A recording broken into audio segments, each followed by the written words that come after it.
오늘 말씀 에베소서 그동안 1장을 강의했었는데 오늘부터는 2장 말씀 보겠습니다. 오늘 2장 1절부터 10절까지인데요. 내용이 많아서 5절부터 10절까지 먼저 읽겠습니다. 시작. 허물로 죽은 우리를 그리스도와 함께 살리셨고 너희는 은혜로 구원을 받은 것이라. 또 함께 일으키사 그리스도 예수 안에서 함께 하늘에 앉히시니 이는 그리스도 예수 안에서 우리에게 자비하심으로써 그 은혜의 지극히 풍성함을 오는 여러 세대에 나타내려 하심이라. 너희는 그 은혜에 인하여 믿음으로 말미암아 이것은 너희에게서 난 것이 아니요 하나님의 선물이라. 행위에서 난 것이 아니니 이는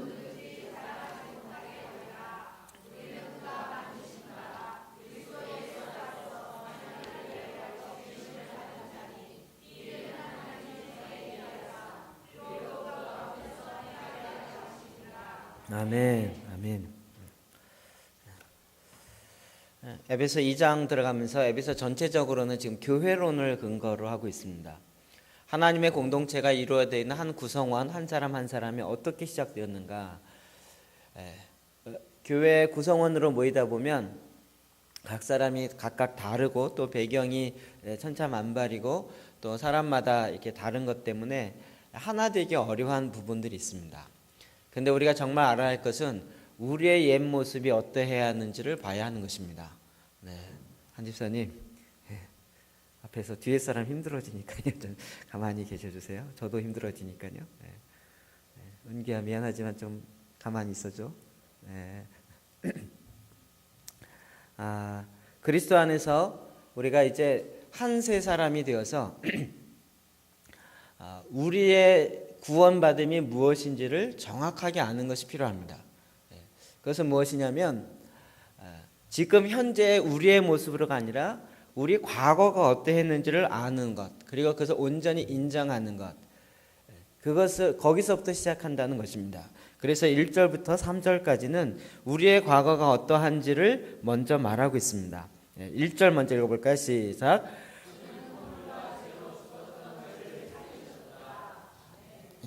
그는 허물과 죄로 죽었던 너희를, 우리가 바로 허물과 죄로 죽었다라고 말하고 있습니다. 여기서 허물이라는 것은 뭐냐면 영어로 보면 파라토마라고 얘기되어 있는데요. 잘못된 걸음으로서 구별되어 있는 경계선을 넘는 이런 뜻입니다. 바른 길에서 이탈한, 우리의 삶이 허물로 죽었다. 이미 바른 길에서 이탈하고 있었다고요. 잘못된 걸음으로서 아예 잘못된 길을 계속 가고 있었다고요. 뿐만 아니라 죄라는 것은 표적에서 빗나가 또 표준에 못 미치는 이런 것인데요. 이 허물과 죄라는 그것은, 허물이라는 것은 더 적극적인 죄, 그리고 죄라는 것은 소극적인 그런 측면을 갖고 있습니다. 능동적인 것이 허물이라면 수동적인 것이 좀 소극적인 이런 것이 죄에 해당되는 것이요. 악한 일을 스스로 막 자원해서 하는 것, 그런 것을 보통 허물이라고 이야기하고요. 자기가 연약함 때문에 어쩔 수 없이 범하는 그런 죄악들, 이것을 이제 허물과 죄, 이 두 가지 측면을 이야기하는 것입니다. 우리가 바로 과거에 이렇게 허물과 죄로 죽어 있었습니다. 하나님의 영광을 알면서도 하나님의 영광을 내 마음에 두지 아니하고 내 육체에 썩어져갈 욕심을 쫓아가고 있었다고요. 적극적으로 쫓아가기도 하고 마지못해 소극적으로 쫓아가기도 하고. 이제 교회 다니시는 분은 나는 아니었는데 저도 별로 이렇게 워낙 범생으로 살아가지고 내가 크게 죄 지은 것이 없다 이렇게 생각했었는데요. 어제 말씀을 묵상하면서 세상에서 얘기하는 큰 죄악이 없을지 모르지만 제 안에 있는 이 종교의 영역, 나는 괜찮다라고 생각하는 이 교만함과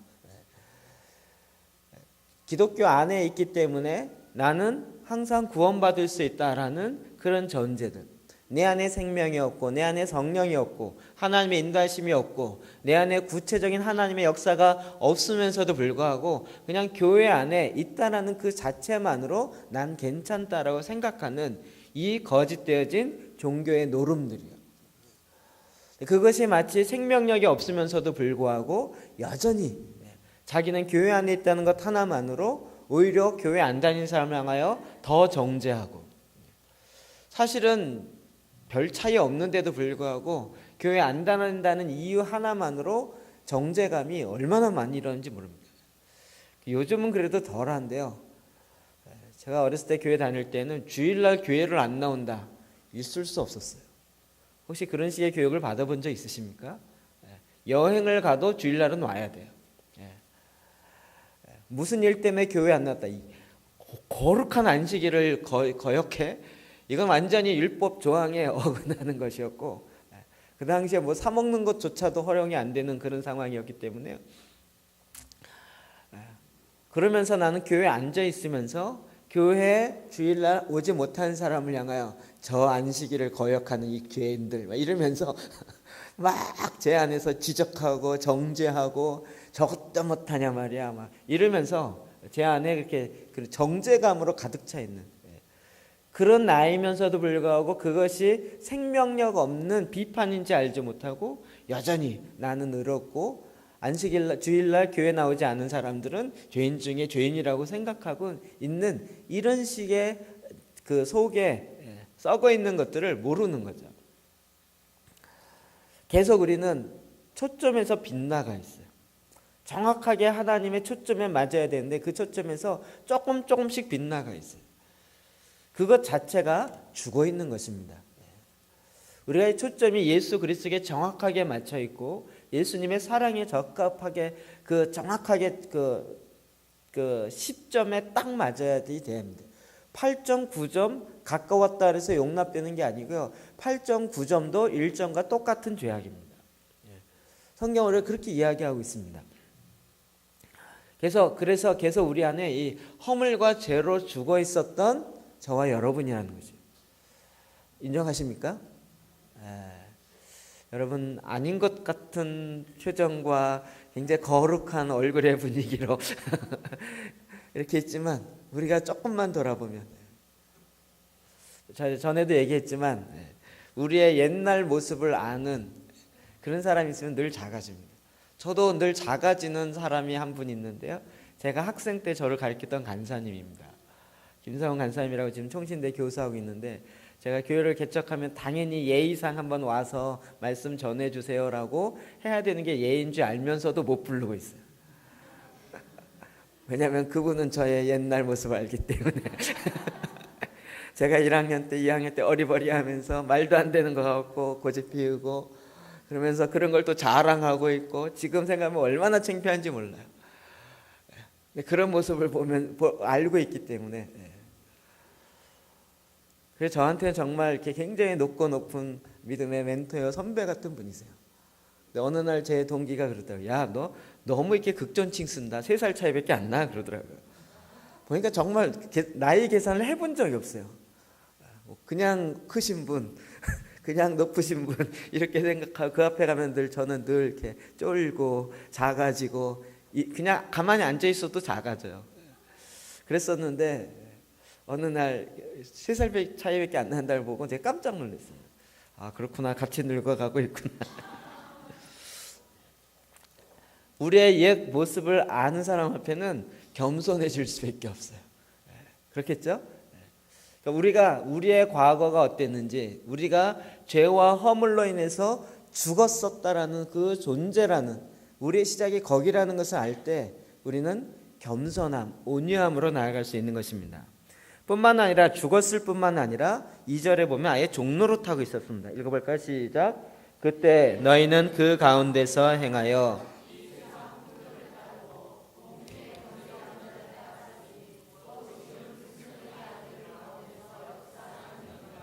아멘.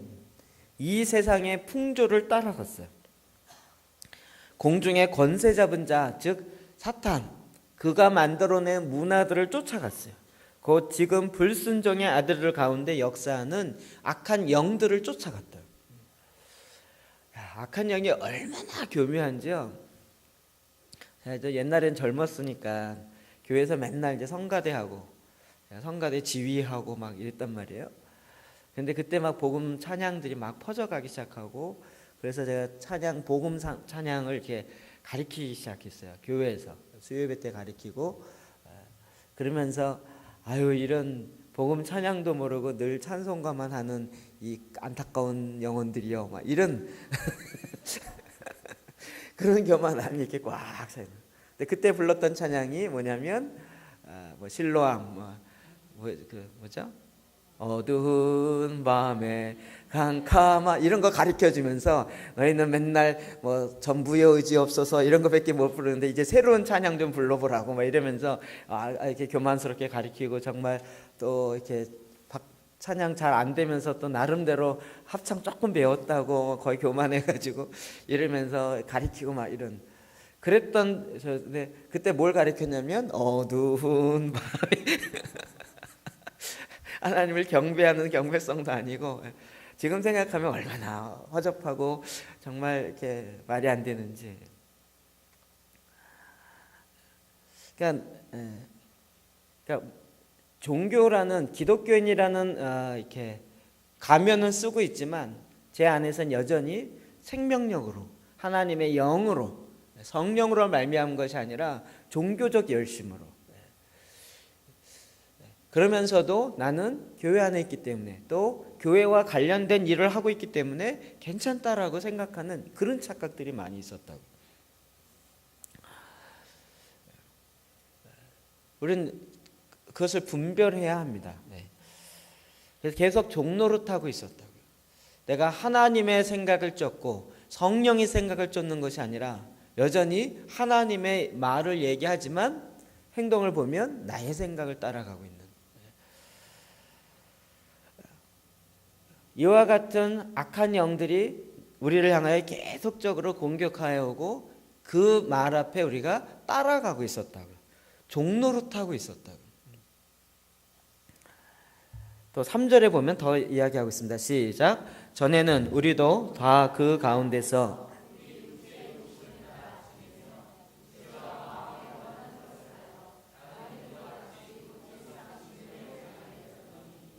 아멘. 전에는 우리도 다 그 가운데서 육체의 욕심을 따라서 지냈다고요. 육체의 욕심, 지금도 이게 잘 분별 안 될 경우가 있죠. 어떤 게 육체의 욕심이고 어떤 게 하나님이 원하심인가. 성경 말씀을 보면 정확하게 구분돼요. 육체의 욕심은 현저하다고 얘기했어요. 성령의 소욕도 분명합니다. 저는 그걸 아예 구분을 못하고 있었던 거예요. 그래서 육체와 마음이 원하는 것을 하여 다른 이들과 같이 본질상 진노의 자녀였다고요. 죄를 지으면서도 그 죄악 가운데 있는 자기 자신을 잘 보지 못하는 거예요. 그래서 죄에 대한 반응들이 참 다양합니다. 제가 한 번은 그걸 이렇게 정리해 본 적이 있어요. 죄에 대한 반응. 옛날에 이런 것 학생들하고 할 때는 재미있게 하려고 몇 번 했었는데요. 자기 기만형 죄인이 있습니다. 자기 기만형.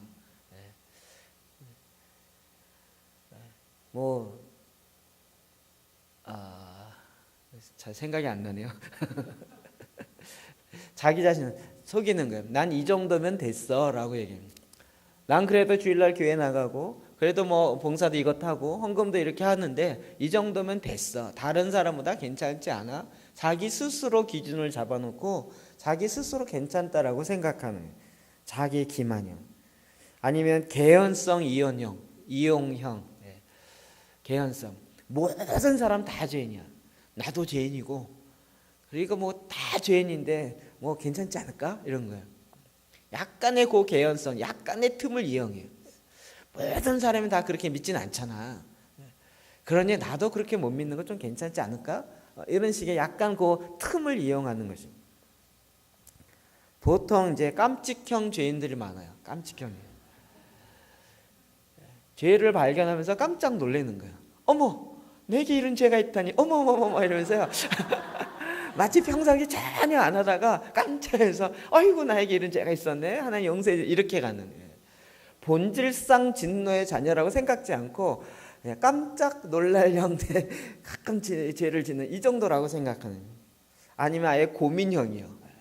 그냥 죄의 문제를 싸고 다니면서, 특히 이 교회 다니는 소극적이면서 약간 우울증적인 사람은 이 고민형들 되게 많아요. 계속 고민해요. 이 문제는 해결되지 전까지는 전혀 아무것도 안 하리라 이러면서 자기 고집을 갖고요, 계속 아무리 성령이 역사하셔도 자기의 고민이 해결되지 않으면 전혀 바라보질 않으려고. 엄청난 고집 센 사람 제가 많이 만나봤어요. 그것이 또 신학적으로 무장되면 못 말려요. 고민을 신학적으로 하시는 분들 되게 많아요. 아예 또 뻔뻔형도 있어요. 나만 죄인이야, 뭐 다 그런 죄인인데 뭐. 털어서 먼지 않는 사람 어디 있어? 교회 다닌다는 다 그러는데 뭐 이러면서 아예 뻔뻔해. 책임 전가형 뭐 이거. 이게 내 때문이 아니에요. 저 이것 때문에 그래요. 하여튼 뭐든지 변명을 다 갖다 대요. 나름대로 자기는 그것이 합당한 이유라고 생각하지만 실제는 뭐냐면 자기가 죄악 가운데 있다는 거예요. 본질상 진노의 종들이 되어서, 자녀가 되어서 그냥 그 죄를 따라가고 있었다. 그럼 이 성경은 이 실제에 대해서 계속 우리에게 정확하게 말하고 있습니다. 또 굉장히 또 이렇게 생각하기를 좋아하는 사람은 이론형 죄인이 있어요. 머릿속으로는 죄인인지 다 인정해요. 머릿속으로. 우리 학생들이 좀 그런 경우가 있는데, 학생들이 뭘 갖고 싸우냐면, 학생 때 남학생들은 어떤 차가 좋으냐 이게. 그러면서 야 티코 타고 다니는 사람 보고, 그 당시 티코요, 돌아갈 때 뭐 손 짚고 돌아가고 딱붙이라면 차가 흔들리고 뭐 이런. 그러면서 티코 타고 다니는 사람 괜히 자기는 이제 중학생인데도 무시해요. 저런 차 껌 붙으면 껌 붙어갖고 차가 안 가고, 이런 차를 어떻게 타고 다니냐고 막 이러면서, 적어도 자기가 아는 최고의 차 정도는, 이게 지금 뭐냐면 자기는 지금 비 올 때 우산도 없어 비 맞고 걸어가고 있는데 자기의 생각 속에는 자기는 적어도 티코보다도 더 좋은 차를 타고 다닌다. 나는 그럴 사람이다라고 생각하고 있어요. 근데 실제는 뭐예요? 자기 여지 비 맞으면서 걸어다니고 있어요. 그러니까 이론 속에서 살고 있는 거예요. 하여튼 뭐 다양한 그 죄의 유형들이 있습니다. 그것과 상관없이 다 본질상 진노의 자녀였어요.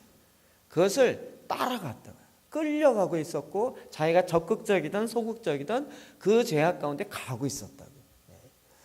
그러면 이것이 우리의 옛사람 실제였던 것입니다. 여기서 행하다라는 것은 즐기며 걷고 있었다는 거예요. 산책하다. 세상 풍습을 쫓고, 또 그 앞부분이네요. 그 가운데 행하여, 2절에 보면 그 가운데 행하여라고 하는, 행하여라는 것은 그 죄악을 즐기고 있었다고요. 지금 와서 나는 그때 내 죄 그게 아니었고요. 그때 내 속마음을 가만히 보면 그걸 은근히 내가 즐기고 있다니까요. 기뻐하고 있고요. 죄를 범하는 게 내가 마지못해서 지는 것이라고 생각하지만, 가만히 그 우리의 속 사람을 들고 보면 내 육에 속한 성품은요, 그걸 즐기고 있어요. 그걸 즐겨요. 하나님은 우리의 과거와의 실제가 무엇인지를 정확하게 알고 있습니다. 그래서 결국은 저주받은 자의 자녀 가운데 있는 것입니다. 완전히 부패했다는 거예요. 그와 같은 인간의 본성으로부터 해결될 수 있는 어떠한 대안도 없습니다.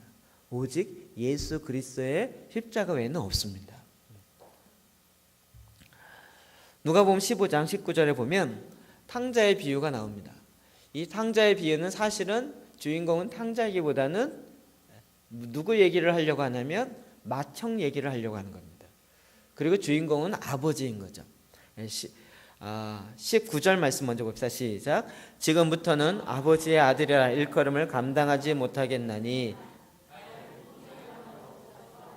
아멘. 이게 이제 돌아온 탕자가 아버지 집에 돌아와서 하는 얘기잖아요. 제가 처음 저는 전도사를 모교에서 했었어요. 제가 어렸을 때 초등학교 2학년 때부터 다닌 교회에서 계속 자라다가 거기에서 이제 신학교를 재수하고 나서 신학교를 갔으니까, 그리고 나서 3학년 되던 해에 저를 전도사 임명을 했어요. 그래갖고 얼마나 힘들었는지 몰라요. 근데 그때 저랑 가장 친한 같은 전도사님 하셨던 군대 갔다 온 형님이 있었는데, 그분이 이름도 비슷해요. 이경진 전사님이라고요. 지금 의정부에서 지금 목회하고 있는데, 둘이 만나면 서로를 부러워요. 이분은 완전히 옛날에 막 잘 나가고 이러다가 군대 가서 예수님을 만났어요. 그래서 거기서 은혜를 엄청 체험해 갖고요, 완전히 확 뒤집어져 갖고 나와서 신학교 가갖고 전도사 생활을 하고 있었고요. 저는 어렸을 때부터 교회를 떠나지 않냐고 늘 교회만 살다가, 그리고 그냥 아무 변화 없이 교회를 열심히 다니다가 그리고 그냥 학교 다니다가 전도사 됐어요. 둘이 만나고 끝나고 늘 가면 1시간 2시간씩 얘기했었는데요, 그분은 저를 부러워하고 저는 그분을 부러워하고, 저는 헷가닥 변화된 적이 없어요. 늘 변함없이 교회 가고 집에 가고 학교 가고 이러면서 늘 다녔어요. 근데 그분은 이렇게 그렇게 산 게 아니라 완전히 이렇게 삶이 확 뒤집어져 갖고 이제 살려고 하는데도, 제가 지금 생각하니까 막 그 옛 성품이 남아 있는 그런 것도 있어 갖고요, 계속 괴로워하는 거예요. 그러니까 그분은 돌아온 탕자와 같았고, 저는 계속 그 집에 있었던 첫 번째 아들과 같은 사람이었어요. 이분은 돌아온 탕자와 같아요. 돌아온 탕자의 특징이 뭐냐면, 여기 있는 것처럼 아버지의 아들이라 일컬음을 감당하지 못했나이다. 나를 품꾼의 하나로 보소서. 품꾼의 하나로 그냥 봐달라네. 이것을 얘기해 놓고요, 아버지의 말과 상관없이 여전히 그렇게 살아요. 나는 정말 세상에서 말도 못하게 이렇게 살았다가 은혜로 돌아왔습니다. 이젠 내가 아들이라는 말을 감당할 수가 없습니다. 나 그냥 품꾼 해주세요. 나 이제 품꾼으로 살겠습니다. 그리고 그냥 품꾼으로서, 종으로서의 삶을 살아요. 하나님이 자꾸 너는 내 아들이라. 아유, 그러지 마세요. 저는 안 돼요. 저는 그냥 품꾼이에요. 품꾼으로 써주는 것마다 얼마나 감사한지 몰라요. 이 말은 진심이에요. 그런데도 여전히 하나님의 아들 되어짐을 누리지 못하는 거예요. 하나님이 그 모든 죄악을 용서해 주시고, 그의 옷을 밖에 입으시고 신발을 신기고 손에 가락지를 끼워서 그를 위해 잔치하는데요, 그게 나를 위한 잔치가 아닌 거예요. 그게 오히려 불편한 거예요. 하나님 앞에 온전한 용서함을 누리지 못하는 거예요. 그런가 하면 또 한 사람은 그 첫 번째 아들과 같아요. 28절 시작. 그가 노하여 들어가고자 하지 아니할거늘 아버지가 나와서 권한대. 이 그가라는 것은 그 첫 번째 아들이에요. 그 둘째 아들이 허랑방탕하였다 다시 돌아오는 것에 대해서 아버지가 너무 기뻐하면서 어떻게 해요? 송아지를 잡아요. 그리고 동네 사람 불러갖고 잔치를 해요. 죽었던 내 아들이 돌아왔다 해서 기뻐하는데, 그거를 보면서 화내고 있는 한 사람이 있어요. 누굴까요? 그냥 첫째 아들이요. 첫째 아들은 내가 지금까지 아버지와 함께 있었는데 나를 위해서는 염소 한 마리도 잡아주지 않았다. 그런데 저 허랑방탕한 저것을 위해서는 저렇게 기뻐하면서 저렇게 좋아하냐고요.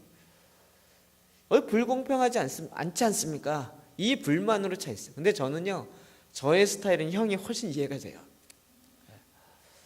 제가 교회 행사란 행사는 정말 많이 해봤잖아요. 무슨 행사, 총동원 전조들부터 시작해서 하여튼 그래갖고 전도돼서 와요. 그러면 그날에 전도해서 온 사람 있죠. 전도 당해서 오신 분. 그런 분 완전 VIP의 왕대접이잖아요. 그러면 저는 그 옆에서 그거를 막 시중 들어야 돼요. 그 다 행사 끝나고 완전 지쳐요. 지치고 나면 나중에 뭐냐면 평가해야 한다 그래갖고 뭐가 안 좋고 막 평가하면 누가 혼나요? 준비한 제가 혼나는 거예요. 그러면 속으로 열불나죠. 저 사람은 교회 이제 나왔는데 완전 왕대접이고 나는 죽으라고 일했는데 야단 맞고 있어요. 그 영혼이 돌아온 것이 전혀 기쁘지도 않아요. 그래서 사람들이 그쪽에 관심을만 가요. 저에 대해서 별 생각 이렇게 뭐 이렇게 칭찬도 없고 그래요. 그러면 정말 기뻐할 수가 없어요. 그랬던 그 마치형이요. 잃었다가 돌아온 것에 대해서 함께 그 마음을 나누지 못해요. 그러니까 뭐 영혼이 돌아온 것에 대해 기뻐한다 이런 생각 자체가 없어요. 그냥 저 같은 경우는 꾸준히 교회 다니고 안식일날 주일날 빠지면 안 되고 그냥 그 틀 안에서만 사는 거예요. 생명력이 없으면서도요, 기쁨이 없으면서도 그렇게 살고 있는 그 자체로 나는 괜찮다라고 착각하는 것들이에요. 성경은 우리에게 이렇게 완전한 부패, 완전한 과거, 우리의 종되었던 것에 대해서 아예 선언하고 있는 것입니다. 자, 그러나 이제 하나님께서 우리 가운데 그와 같은 저와 여러분 가운데 일하기 시작했어요. 자, 5절 봅시다. 시작. 허물로 죽은 우리를 그리스도와 함께 살리셨고 너희는 은혜로 구원을 받은 것이라. 또 함께 일으키사 그리스도 예수 안에서 함께 하늘에 앉히시니. 아멘. 허물로 죽었어요. 아까 얘기했던 허물, 적극적인 그 죄악으로 말미암아 결국 하나님과 원수되었고 하나님을 마음에 두기도 싫어했었고, 그렇게 하나님과 원수되었던 저와 여러분을 그리스도와 함께 주님이 살리셨어요. 우리가 뭔가 교회를 다녔기 때문이 아니라, 뭔가 착한 일을 했기 때문이 아니라 오직 은혜로 구원받은 거예요. 아무도 자랑할 수, 그러니까 하나님의 은혜로 말미암아 내가 하나님을 알게 됐어요. 뿐만 아니라 대부분의 사람들이 이 5절에서 끝나요. 내가 구원받았습니다. 내 구원에 감격이 있습니다. 요것도 오래 안 갔는데 그거 구원받은 거 갖고 평생을 살려고 그래요. 근데 그 다음에 뭐가 있어요? 또 함께 일으키세요. 그 적극적으로 죄 짓는 가운데 그냥 놔두지 아니하고 함께 나를 예수 그리스도와 함께 일으키세요. 그래서 다시 온전한 하나님의 사람으로 세우시는 거예요. 여기서 끝나지 않고 그리스도 예수 안에서 함께 하늘에 앉히시니, 예수 그리스도가 하나님의 보좌 우편에 앉아 계신데 그 예수 그리스도와 함께 그의 보좌 우편에, 하나님의 보좌 그 우편에 함께 우리를 앉히세요. 왕 같은 제상을 세우셔서 우리를 이렇게 하신다고. 이 뒷 얘기는 이제 제가 요즘 주로 많이 강조하는 거죠. 저희 교회에서 이런 얘기 많이 들으시는 거죠. 전에는 1단계에 머물러 있었어요. 그런데 이제는 주님이 일으키시고 또한 함께 그 보좌 우편에 앉히세요. 탕자에 비유하면 우리를 다시 자녀로 다시 원상 복귀시키실 뿐만 아니라 손에 가락지를 끼워서 이제는 아버지의 권세를 다시 우리에게도 주어서 함께 이 땅에서 다스리는 통치 일을 하게 한다고요. 왜 이렇게 행하십니까? 우리가 예뻐서가 아니고요, 하나님의 성품 때문입니다. 4절 볼까요? 시작. 긍휼이 풍성하신 하나님이 우리를 사랑하신 그 큰 사랑을 인하여. 하나님의 사랑, 그 큰 사랑을 인하여. 하나님이 단지 사랑하셨다라는 하나님의 근거한 것입니다. 그렇기 때문에 내가 자랑할 것이 없죠. 또 7절에 이는, 시작, 이는 그리스도 예수 안에서 우리에게 자비하심으로써 그 은혜의 지극히 풍성함을. 아멘. 하나님의 긍휼의 풍성함, 그 다음에 사랑의 크심, 큰 사랑, 그 다음에 여기 보면 그리스도 안에서 우리에게 뭘 나타내요? 자비하심으로.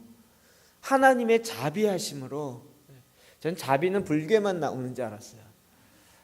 하나님의 자비하심이 우리에게 임하셔서 우리가 생명을 얻게 되어지고 하나님의 자녀로 다시 회복되어지는 그 놀라운 선물 가운데 받아서 들어가 있다고요.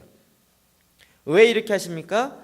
그 은혜의 지극히 풍성함을 오는 여러 세대에 나타내게 하려고요. 하나님이 우리를 죽은 가운데서 허물과 죄로 죽었던 자에서 다시 일으키신 목적이 있어요. 왜 그래요? 하나님의 은혜의 풍성함을 여러 세대 가운데 나타내려고. 나를 통하여. 하나님 우리를 구원하신 것이 그냥 천국 가는 그 정도가 아니라고요. 이 땅에서 계속적으로 이렇게 살게 하시는 것은 하나님이 하신 일이 무엇인지를 계속 나로 통해서 드러내게 하는 거예요.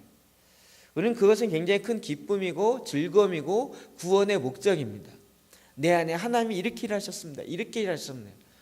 여러분 지금 간증하는 걸 굉장히 두려워하시는데요. 저는 여러분 모두가 매일 정말 한 편씩 간증을 써오는 그런 날이 있기를 기대합니다.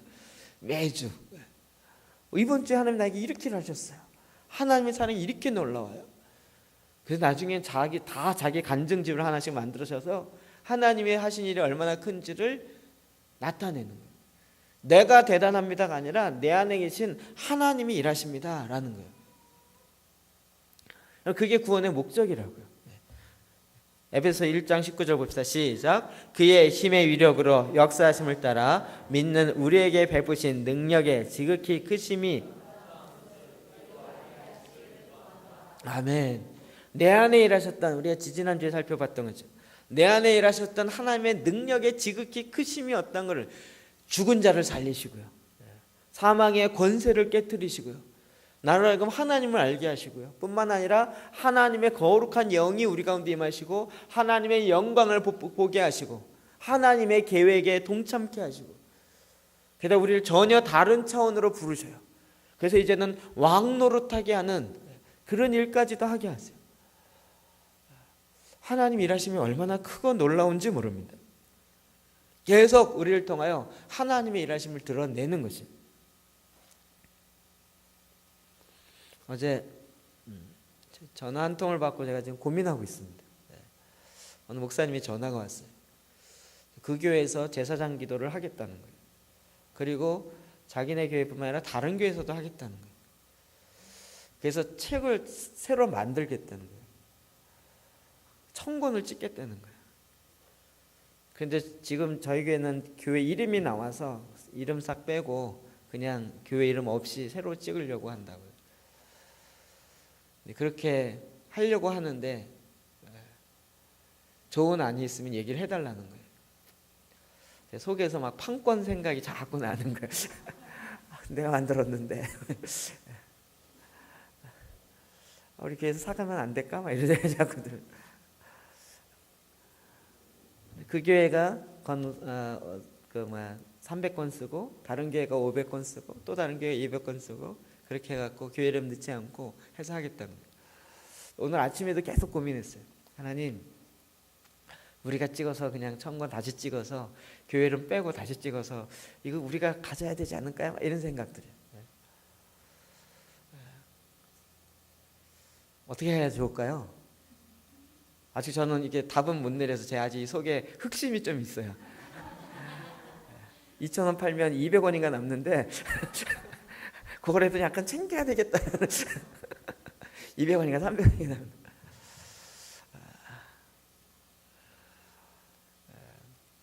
하나님이요, 제가 하나님 계속 일하신다 그랬잖아요.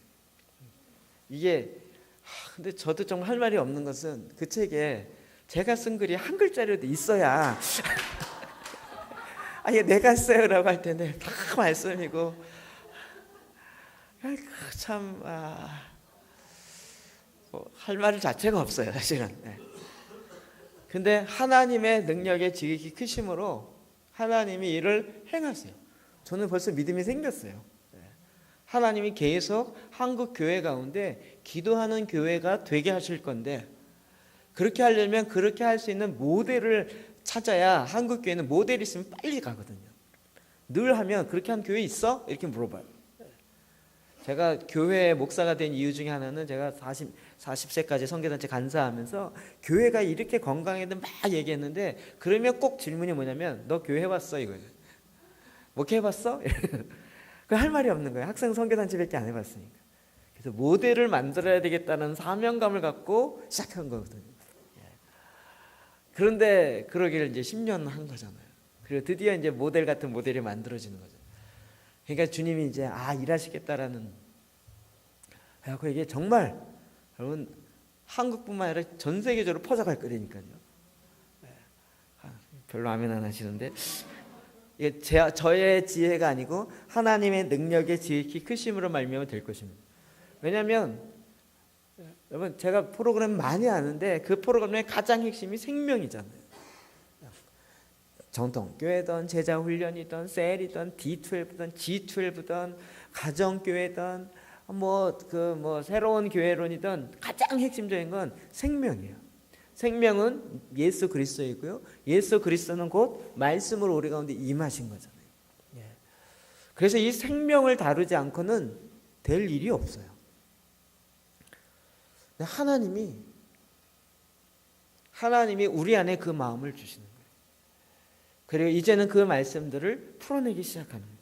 이거 다 하나님이 행하신 일이에요.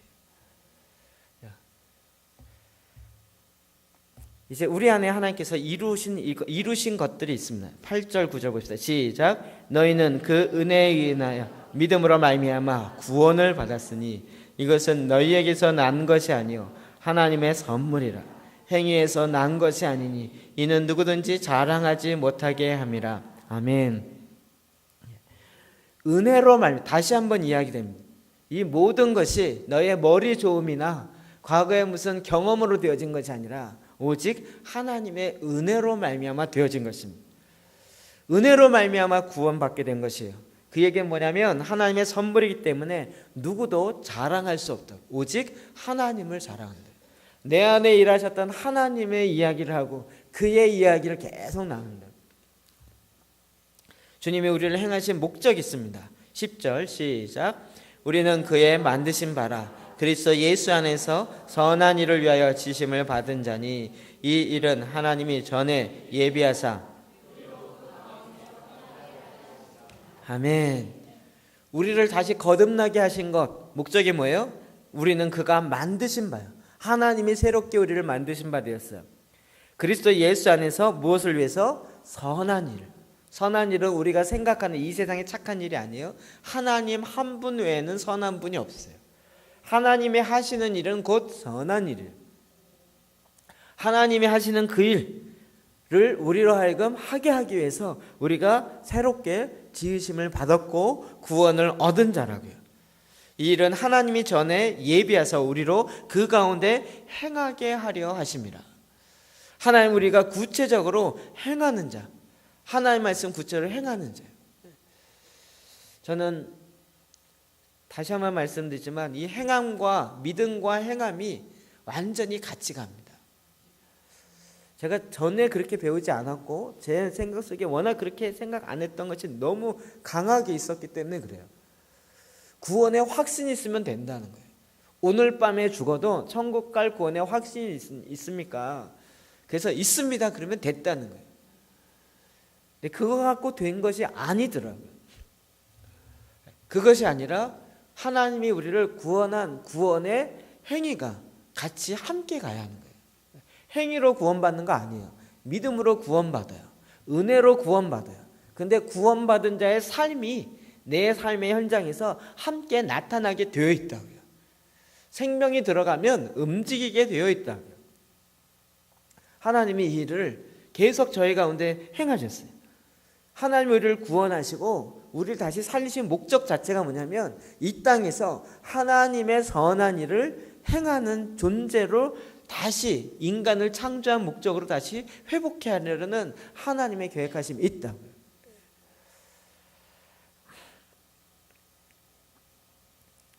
요즘 막 기도하면 하나님이 이상한 생각들 막 주셔서 제가 감당치 못해갖고 좀 힘들어져요. 교육 영역을 위해서 계속 기도하다 보니까 우리 광노현 씨나 저기 그 김상권 씨나 완전히 정교대 대부들이잖아요.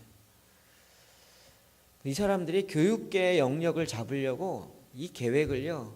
옛날에는 그냥 가도하자 이랬잖아요. 운동권 출신들에서 거의 주사파 출신들인데 그러면서 그냥 깽가리 치고 데모하고 이러다 거의 끝나는 줄 알았어요.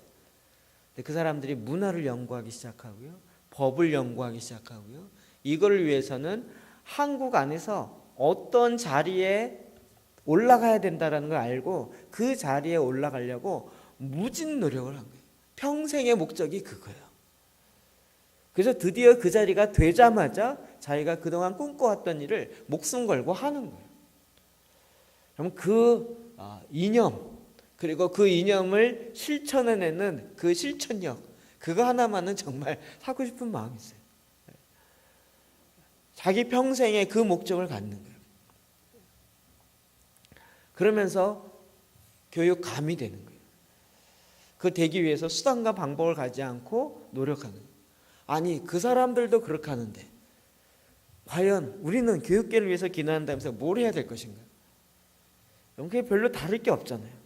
기도하다 보면 자꾸 저는 이제 어떤 기도가 나냐, 하나님 정말 하나님의 법을 알고 또 이 세상의 교육적 법을 잘 아는 그와 같은 교육감이 나올 수 있게 해주세요. 근데 나오게 해주세요라는 건 약간 책임 소재가 내게 없잖아요. 기도하다 보면 뭘로 바뀌어요? 그런 사람을 만들어내겠습니다. 이렇게 바뀌는 거예요, 자꾸. 아니, 내가 기도를 왜 이렇게 하지? 제가 보니까요, 교장 되는 것도 이게 장난이 아니더라고요. 교사 중에서 평교사였다가 교감이 되고 교장 되는 것도요, 이게 그냥 되고 싶어 되는 게 아니더라고요. 그런데 그 중에서 교장이 되어지고 난 이후에도 뭐 장학사가 되거나 그 다음에 교육감이 되어진다. 이거는 하늘이 내려주지 않으면 안 될 만한 상황이더라고요. 아무나 되는 게 아니에요. 고등학교만 해도 한국에 2,300개인가 있다고요. 중학교는 더 많고요. 그런 가운데서 그 모든 교육의 영역을 책임지는 수장이 되어지는 것. 그 도시의 그 도의 교육감이 되어지는 이게 보통 되어지는 일이 아니에요. 근데 그것이 그냥 명예욕으로 하려고 하는 것이 아니라 하나님 정말 우리의 학생들 가운데 생명이 들어가게 하겠습니다. 그러면 그것을 놔두고 대안학교 한다 그래서 대안을 세운다 해서 대안학교를 하는데 그 대안학교도 보면 또 별 이렇게 차이가 없어 보이는 것들 많이 봐요. 그러면 결국은 하나님이 이 세상 창조한 모든 것을 다 회복하는 것 외에는 답이 없더라고요.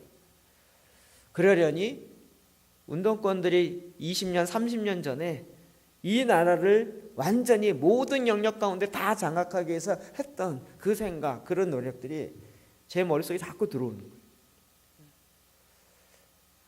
한때 이 도시 변화를 위해서 막 할 때는요, 별의별 게 다 들어오더라고요. 근데 이게 제 생각이 아니고요, 하나님이 이 땅을 변화시키셔야 돼요. 그리고 하나님 그러기를 원하셔요. 그리고 그렇게 일하는 사람을 찾으세요. 저와 여러분을 찾으신다고요. 그냥 좋게 좋은 관계 속에서 일하는 것이 아니라 하나님의 은혜가 얼마나 크고 지금도 하나님의 하나님 되심이 드러나게 하는 그 일들을 행하신다고요. 우리가 잘 아는 말씀은 다시 읽어봅시다. 시작. 너희는 택하신 족속이요 왕같은 제사장들이요 거룩한 나라.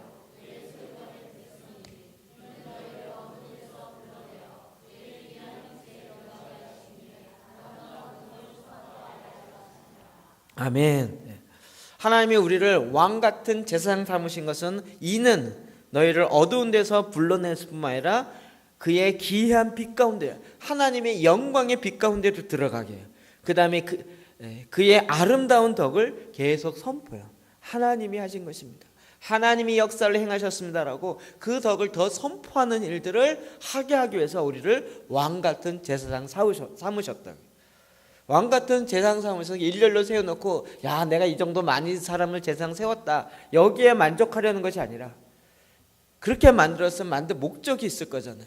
그 목적이 바로 하나님의 아름다운 덕을 이 땅 가운데 선포하는, 하늘에서 완전히 차있고 완성되어 있어요. 이 땅 가운데 선포하고 이 땅 가운데 그것을 드러내는 일들을 저와 여러분을 통해서 하기를 원하시는 것입니다. 하나님이 이를 위해서 하나님의 교회, 하나님의 공동체를 만드셨어요. 제가 최근에는 이렇게 정치하시는 분들 나가려는 사람 이렇게 봤어요. 하여튼 주위에 인맥 넓히는데 어마어마한 투자를 하더라고요. 인맥 넓히는데. 왜요? 결코 혼자 할 수 있는 사람 아무도 없어요. 시장이 되든 조그만 걸 뭘 하더라도요. 같이 함께 해야 돼요. 함께 할 수 있는 스피릿이 통하는, 비전이 통하는 사람이 같이 있어야 돼요. 그래서 그냥 세상적인 방법으로 그 사람들은 그냥 오만 대 다 쫓아다니고 오만 대 다 하지만 그러나 이제 하나님의 사람은 하나님의 이 사역들을 감당하기 위해서 하나님의 비전에 사로잡힌 하나님의 백성들로 이 땅 가운데 함께 일어나는 것입니다.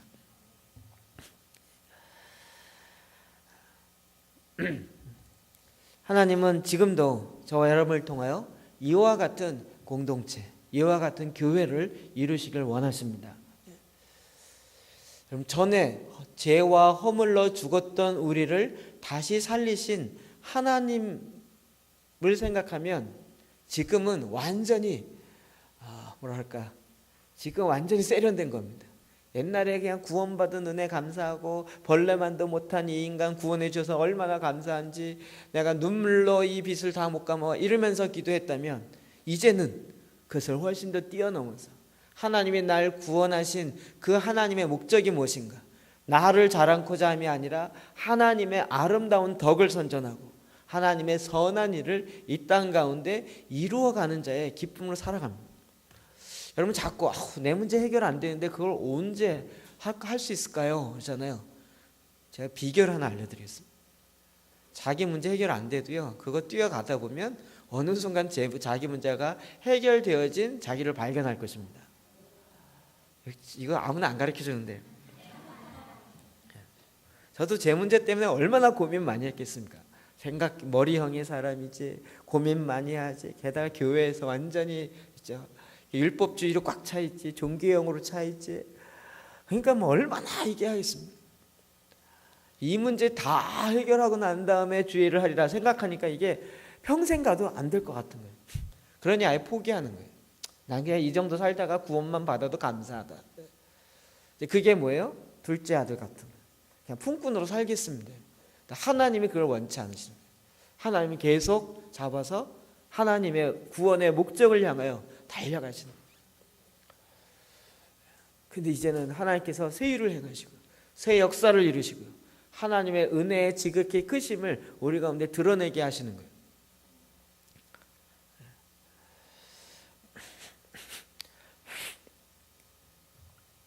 하나님은 저와 여러분을 통하여 이 놀라운 일들을 이 땅 가운데 풀어내기를 원하십니다. 하나님이 지금까지 하신 걸 보면 너무 감사해서 나중에 좀 더 정리되면 제가 공개할 한두 가지가 있는데요. 그 좀 더 정리되면 공개할게요.